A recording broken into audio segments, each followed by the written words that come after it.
Monday morning, 9 a.m. at the courthouse on Jarvis Street.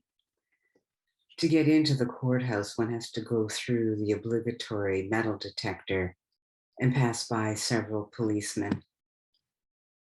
Even though one is merely an observer, one cannot help but feel an immediate loss of control and a sense of surveillance. The crowd standing outside waiting for the doors to open is mostly young, children. Here they are called juveniles. They are anywhere from 11 to 17 years old. They all look 8.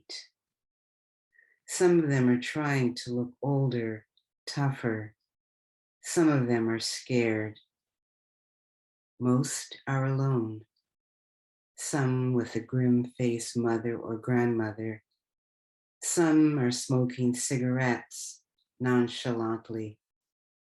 They are grouped in little packs, those of them without mothers or grandmothers trying to appear unperturbed.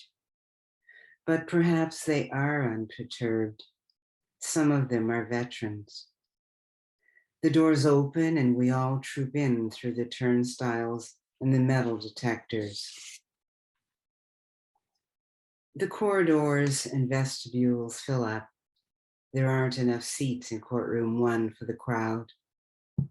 A policewoman stands at the door of the courtroom. She answers a few questions from those who don't know the rules. Most wait. She looks as if she thinks all of it wearisome. So do many of the children. They are urban children. Cool and bored is their emotional attire. Baggy pants worn below the hips, underwear showing, skin-tight pants, belly buttons pierced, hair frosted, streaked, one curled down the side of the forehead, baseball caps. This is the outer attire, affecting the same cool, bored, knowledgeable beyond their years look.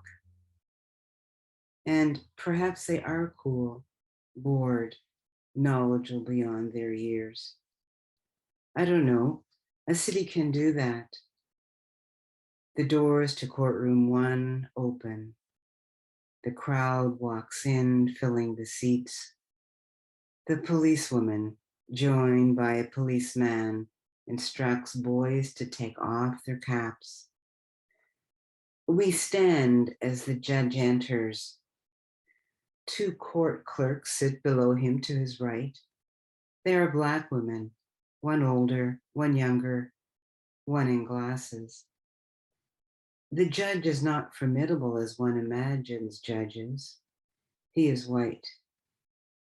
The Crown Attorney and the legal aid attorneys look weary. It's only 9:30 or so.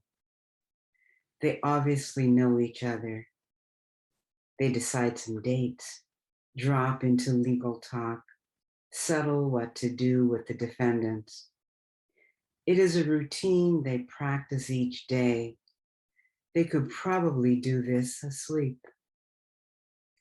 As each case is called and a date is set or postponed, the children walk to the middle of the courtroom, stand, then are instructed to go to the clerks, where they're given a pink piece of paper with a new date.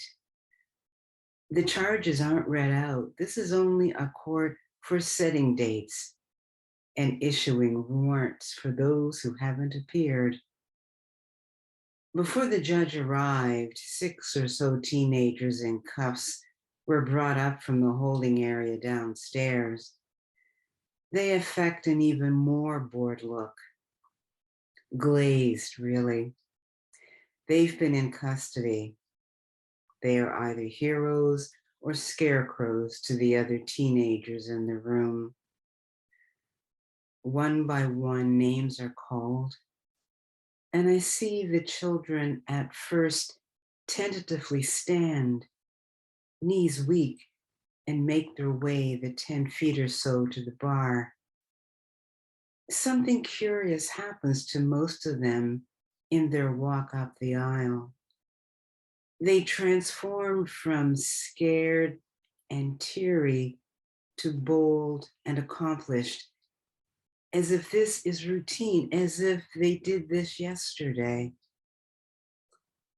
I see their backs straighten and their heads lift from shame to insolent dignity.